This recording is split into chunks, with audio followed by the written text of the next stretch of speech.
Hello guys, welcome to Sunil sir YouTube channel. इस video में आप स्टडी करेंगे रेस्पिरेटरी सिस्टम के इंपॉर्टेंट एमसीक्यूज़ के बारे में, जो कि कम्पिटिटिव एग्जाम्स में फ्रिक्वेंटली हर बार पूछे जाते हैं। इन क्वेश्चन को देखते समय आप अपने पास एक नोटबुक ले सकते हैं, उसमें अपने आंसर्स को लिख सकते हैं। दूसरा, ये पूरी की पूरी इमेज बेस्ड सीरीज़ है, ध्यान से देखिए इसको। आइए गाइस, स्टार्ट करते हैं। Question number 1, destruction of alveolar wall is known as. Alveoli की वॉल के डिस्ट्रक्शन को क्या कहा जाएगा? अब एल्वेलाई की वॉल के डिस्ट्रक्शन को हम एल्वेलाइटिस कहेंगे, न्यूमोनिया कहेंगे, एम्फाइसीमा कहेंगे या एटेलेक्टेसिस। आइए ऑप्शंस की डिटेल में चलते हैं। एल्वेलाइटिस का मतलब होता है एल्वेलाई का इन्फ्लामेशन हो जाना। न्यूमोनिया का मीनिंग होगा एल्वेलाई के पास इंटरस्टिशियल फ्लूइड में इंक्रीज होना। एम्फाइसीमा का मतलब होगा एल्वेलाई का एबनॉर्मली डायलेटेड हो जाना, और एटेलेक्टेसिस का मतलब होगा एल्वेलाई का कोलैप्स हो जाना। तो यहाँ पर क्या आंसर जाएगा? आप चाहें तो आपके आंसर को टाइमर के अकॉर्डिंग, मैं टाइमर सेट करूँगा 10 सेकेंड का, और आप कमेंट बॉक्स में आपके आंसर को बताएंगे। 10, 9, 8, 7, 6, 5, 4, 3, 2, 1। तो गाइस, इस क्वेश्चन का आंसर होगा destruction of alveolar wall is known as emphysema. Option number C. Image based तरीके से अगर ये क्वेश्चन आपसे पूछा जाए तो फिर यहाँ पर आपको यह देखना है कि एल्वेलाई जो है इस इमेज में वो एबनॉर्मली डायलेटेड हो चुके हैं। Question number 2, abnormal dilation of alveoli is known as. जैसा कि अभी हमने बात की थी कि एल्वेलाई के एबनॉर्मल डायलेशन को हम क्या कहेंगे? एम्फाइसीमा, एम्पाइमा, एटेलेक्टेसिस या ब्रोंकिएक्टेसिस। एम्फाइसीमा के बाद जो कंडीशन है उसका नाम है एम्पाइमा। एम्पाइमा का मतलब है लंग्स के चारों ओर जो प्लूरल मेम्ब्रेन है उसमें पस का एक्यूमुलेट हो जाना। एटेलेक्टेसिस का मतलब है कि एल्वेलाई का कोलैप्स हो जाना। ब्रोंकिएक्टेसिस का मतलब है कि जो ब्रोंकाई है, उन ब्रोंकाई के जो ब्रोंक्यूल्स, उनकी जो टर्मिनल ब्रांचेज हैं, उन टर्मिनल ब्रांचेस का इन्फ्लामेशन हो जाना, उन टर्मिनल ब्रांचेज में नैरोइंग हो जाना। तो यहाँ पर क्या आंसर होगा? हम टाइमर सेट करेंगे और आप इसका आंसर कमेंट बॉक्स में लिखेंगे। 10, 9, 8, 7, 6, 5, 4, 3, 2, 1। तो गाइस, यहाँ पर इस ऑप्शन का आंसर होगा abnormal dilation of alveoli is known as emphysema. यहाँ पर ये इमेज आपको दिख रही होंगी, ये जो है लंग्स का पार्ट है, और उस लंग्स के पार्ट में एल्वेलाई जो है उनमें कहीं भी आपको इक्वल डायलेशन नहीं दिखेगा। देखिए, एबनॉर्मल डायलेशन हो चुका है एल्वेलाई का। Question number 3, collapse of alveoli is known as. अगर एल्वेलाई कोलैप्स हो जाए तो उस कंडीशन को हम क्या कहेंगे? न्यूमोनिया। न्यूमोनिया का मतलब हम जानते हैं एल्वेलाई के पास इंटरस्टिशियल फ्लूइड का बढ़ जाना। एम्फाइसीमा, एम्फाइसीमा का मतलब एल्वेलाई का एबनॉर्मली डायलेटेड हो जाना। एटेलेक्टेसिस, एटेलेक्टेसिस का मतलब होता है एल्वेोलर वॉल का कोलैप्स हो जाना। इम्पाइमा का मतलब होता है लंग्स के चारों ओर प्लूरल मेम्ब्रेन में पस का भर जाना। तो यहाँ पर सही आंसर क्या होगा? आपको कमेंट बॉक्स में टाइप करना है। 10, 9, 8, 7, 6, 5, 4, 3, 2, 1। गाइस, यहाँ पर इस क्वेश्चन का सही आंसर होगा collapse of alveoli is known as atelectasis. Option number C. तो यहाँ पर आपको ये एल्वेलाई की कंडीशन इमेज बेस में दिख रही होगी। Collapse of alveoli is known as atelectasis. Question number 4, permanent abnormal dilation of bronchi and bronchiole is known as bronchitis, bronchiolitis, bronchiolobar pneumonia और ब्रोंकिएक्टेसिस। तो जब permanent abnormal dilation of bronchi and bronchial हो जाएगा तो उस condition को हम bronchitis नहीं कहेंगे। ब्रोंकाइटिस की कंडीशन के अंदर ब्रोंक्यूलर स्पेस में जो है नैरोइंग आ जाती है, क्योंकि जब ब्रोंकाई की म्यूकोसा या ब्रोंकाई की वॉल इन्फ्लाम्ड होगी तो वह नैरो हो जाएगी, तो वहाँ पर डायलेशन नहीं होता। ब्रोंक्यूलाइटिस का मतलब होता है कि जो हमारा ब्रोंकाई से, हमारे ट्रेकिया से जो ब्रोंकाई निकलेंगी और ब्रोंकाई की जो टर्मिनल ब्रांचेस होगी उनका इन्फ्लामेशन हो जाएगा। ब्रोंकियोलोबार न्यूमोनिया नहीं, यहाँ पर न्यूमोनिया नहीं है, permanent abnormal dilation of bronchi and bronchial पूछा है, और ऑप्शन नंबर डी है ब्रोंकिया एक्टेसिस। तो आपको सही आंसर सोच करके 10 सेकंड में कमेंट बॉक्स में लिखना है। 10, 9, 8, 7, 6, 5, 4, 3, 2, 1. तो गाइज इस क्वेश्चन का सही आंसर है ऑप्शन नंबर डी, ब्रोंकियाएक्टेसिस। ब्रोंकियाएक्टेसिस में जो लंग्स के अंदर टर्मिनल ब्रांचेस ऑफ ब्रोंकाई है उनका एबनॉर्मल डायलेशन हो जाएगा। तो एबनॉर्मल डायलेशन अगर एल्वुलाई का हो तो उसे हम बोलेंगे एम्फाइसीमा, लेकिन अगर यह एबनॉर्मल डायलेशन ब्रोंकाई और ब्रोंक्यूल का हो तो फिर उसे हम लोग बोलेंगे ब्रोंकियाएक्टेसिस। Option number 5. What do you mean by, question number 5, what do you mean by pneumoconiosis?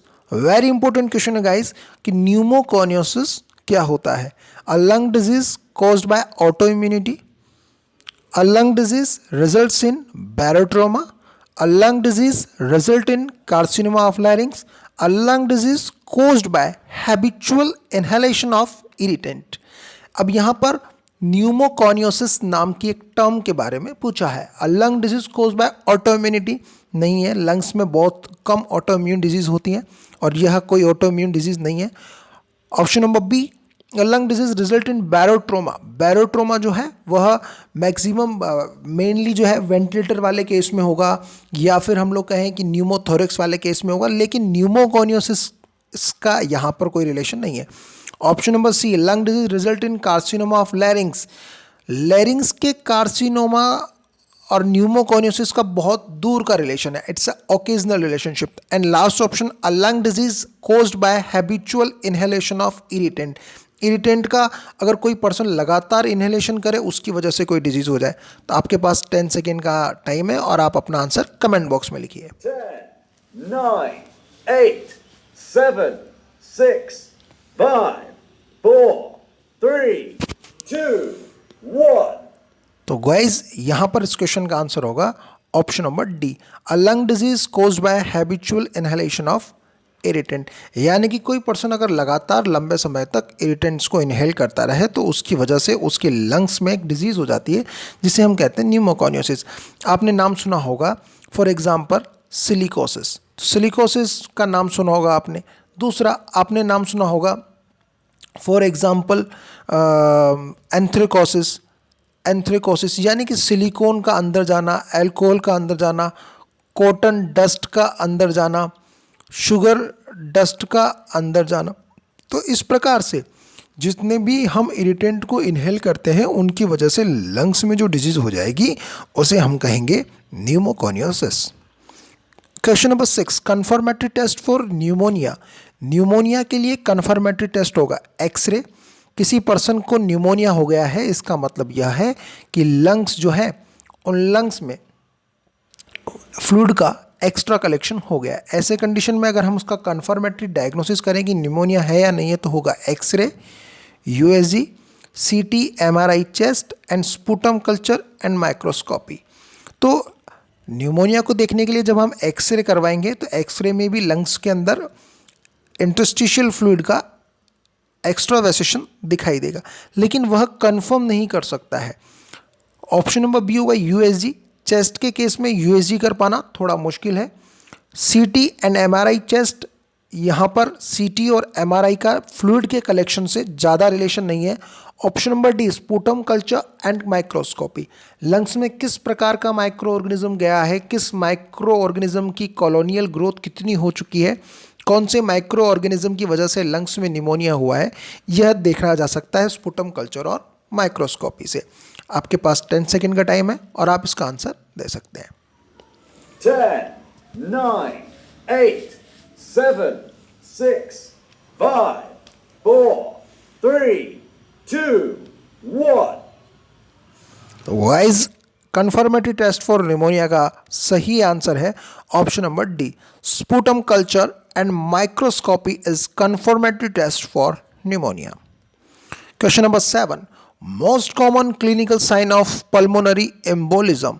Pulmonary embolism का मोस्ट कॉमन क्लिनिकल साइन होगा tachycardia, tachypnoea, cyanosis and sweating. Tachycardia heart rate का बढ़ जाना, टैकीपनिया ब्रीदिंग डिफिकल्टी होना, cyanosis bluish discolouration of body होना and sweating. तो अब आपके पास 10 सेकंड का टाइम है और इस इंपॉर्टेंट क्वेश्चन का आप जवाब देंगे। 10, 9, 8, 7, 6, 5, 4, 3, 2, 1। तो गाइस इस क्वेश्चन का सही आंसर होगा टैकीकार्डिया या टैकीपनिया या साइनोसिस या स्वेटिंग। एक्चुअल में होगा यह क्वेश्चन कई बार डीएसएसबी में पूछा जा चुका है, एम्स दिल्ली में पूछा जा चुका है, आरआरबी में पूछा जा चुका है। वेरी इंपॉर्टेंट क्वेश्चन है यह क्वेश्चन। डीएसएसबी, आरआरबी, जिपमर जितने भी एग्जाम्स में सब में आ चुका है। इस क्वेश्चन का पल्मोनरी एम्बोलिज्म का मतलब होता है कि यहाँ पर देखिए ध्यान से, जो हमारे पल्मोनरी वेसल्स हैं वहाँ पर क्या हो रहा है, एक इम्बोलाई जो है वो वहाँ जाकर के लॉजमेंट हो जाएगा और उसकी वजह से जो है फर्दर ब्लड सप्लाई ऑक्लूडेड होगी, फर्दर ब्लड सप्लाई ऑब्स्ट्रक्टेड होगी, जिसकी वजह से लंग्स के स्पेसिफिक पार्ट में इन्फ्रैक्शन हो जाएगा। तो यहाँ पर हमें यह समझना होगा कि इसका सही आंसर क्या होगा। मोस्ट कॉमन क्लिनिकल साइन, अगर लंग्स में यह कंडीशन आ रही है तो यहाँ पर हमारा सही आंसर होगा टैकीपनिया। टैकीपनिया वह कंडीशन है जिस कंडीशन में जो कंडीशन मोस्ट कॉमनली अकर होती है पल्मोनरी एम्बोलिज्म के केस में। Question number 8, definitive diagnostic method of pulmonary embolism. अगर किसी को पल्मोनरी एम्बोलिज्म हो चुका है, लंग्स की ब्लड वेसल के अंदर एम्बोलाई है, तो उसके लिए डेफिनेटिव डायग्नोस्टिक टेस्ट होगा pulse oximetry, pulmonary function test, ventilation, perfusion scan and pulmonary angiography. Pulse oximetry में सेचुरेशन देखा जाएगा, पल्मोनरी फंक्शन टेस्ट में टाइडल वॉल्यूम, रेजिड्यूअल वॉल्यूम इनको देखा जाएगा। Ventilator perfusion scan, ventilation perfusion scan में हमारे जो लंग्स हैं एल्वेलाई, इनकी oxygen carrying capacity, oxygen absorbing capacity को देखा जाएगा। Option number D pulmonary angiography, कोई डाई इंजेक्ट करके और लंग्स के ब्लड वेसल्स जो हैं उन लंग्स की ब्लड वेसल्स के अंदर देखा जाएगा कि भाई कहाँ पर एम्बोलाई लॉज है या नहीं है। आपके पास 10 सेकेंड का टाइम है और आप अपने सही आंसर को कमेंट बॉक्स में लिख सकते हैं। वेरी वेरी इंपॉर्टेंट क्वेश्चन है गाइस। जानकारी के लिए बता दूं, यह क्वेश्चन भी एम्स दिल्ली में पूछा जा चुका है, जिपमर में पूछा जा चुका है, निमहांस में पूछा जा चुका है। तो गैस कीजिए इसका सही आंसर क्या होगा। 10, 9, 8, 7, 6, 5, 4, 3, 2, 1।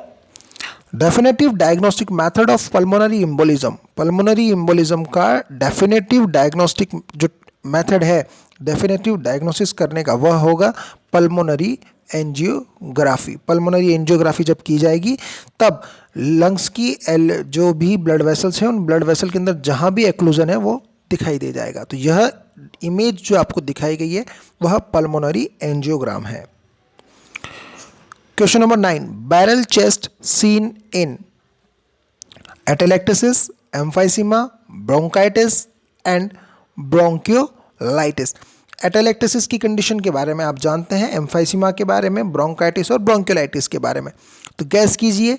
सबसे पहले अगर हम डिस्कस कर लें कि बैरल चेस्ट क्या होता है, तो बैरल चेस्ट में होगा ये कि नॉर्मल जो हमारा लंग्स होता है उसका एंटीरियर और पोस्टीरियर जो रेशियो होता है वो इक्वल होता है, लेकिन बैरल चेस्ट की कंडीशन में एंटीरियर और पोस्टीरियर जो रेशियो होता है वह अनइक्वल हो जाएगा। इसकी वजह से जो हमारा लंग्स है, लंग्स जो है वो बैरल शेप हो जाएंगे। बैरल का मतलब आप कोई बॉक्स मान सकते हैं या कोई ड्रम मान सकते हैं। तो यहाँ पर यह हमारा नॉर्मल चेस्ट है, लेकिन यहाँ पर यह जो चेस्ट है वो एक ड्रम की तरह हो चुका है। तो यहाँ पर आपको सही आंसर को गैस करना है। आपके पास 10 सेकेंड का टाइम है। 10, 9, 8, 7, 6, 5, 4, 3, 2, 1। तो गाइस इस क्वेश्चन का सही आंसर होगा एम्फाइसीमा। एम्फाइसीमा की कंडीशन में जो बैरल चेस्ट है वो हमेशा दिखाई देगा। ये क्वेश्चन भी एम्स दिल्ली में पूछा जा चुका है, निमहांस में पूछा जा चुका है। Question number 10, typical sign of pleurisy. Pleurisy का मतलब होगा कि जो प्लूरा है, लंग्स के चारों ओर जो प्रोटेक्टिव मेम्ब्रेन है प्लूरा का अगर इन्फ्लामेशन हो जाएगा तो उसे हम कहेंगे प्लूरेसी। प्लूरेसी का टिपिकल यानी कि इंपॉर्टेंट स्पेसिफिक साइन होगा grunting, haemoptysis, sharp stabbing pain with breathing and dyspnoea. तो गाइज एक बार गैस कीजिए कि सही आंसर क्या होगा। आपके पास 10 सेकेंड का टाइम है। 10, 9, 8, 7, 6, 5, 4, 3, 2, 1. तो typical sign of pleurisy, typical sign of pleurisy होगा ग्रंटिंग। ग्रंटिंग जो है मेन टिपिकल साइन है रेस्पिरेटरी डिस्ट्रेस सिंड्रोम का। हेमेप्टाइसिस मोस्ट कॉमन साइन है लंग कैंसर का। Sharp stabbing pain when breathing, yes, जब किसी पर्सन को प्लूरेसी हो जाएगा, प्लूराइटिस हो जाएगा, ऐसी कंडीशन में जब पर्सन इनहेल करेगा तो इनहेलेशन के दौरान जब उसके लंग्स एक्सपांड होंगे और जब प्लूरा सर्फेक्टेंट की मदद से लंग्स के एक्सपांडेशन को मेंटेन करने की कोशिश करेगी, तब प्लूरा के इन्फ्लामेशन की वजह से पेन जनरेट होगा। तो वह पेन शार्प स्टेबिंग पेन होगा when breathing. When breathing very very important sign है या किसका, प्लूरेसी का। तो गाइस यह था हमारा रेस्पिरेटरी सिस्टम का part number 1। For more videos of best question watch और पार्ट 2। और गाइस अगर आपको यह वीडियो सीरीज अच्छी लगती है तो आपको हमारे चैनल को सब्सक्राइब करना है, बेल आइकन को प्रेस करना है, वीडियो को लाइक करना है, फेसबुक पर व्हाट्सएप पर फ्रेंड्स के साथ शेयर करना है, कमेंट बॉक्स में कमेंट करके आपके रिव्यूज़ को बताना है। ठीक है guys, wish you all the best. मिलेंगे नेक्स्ट वीडियो में।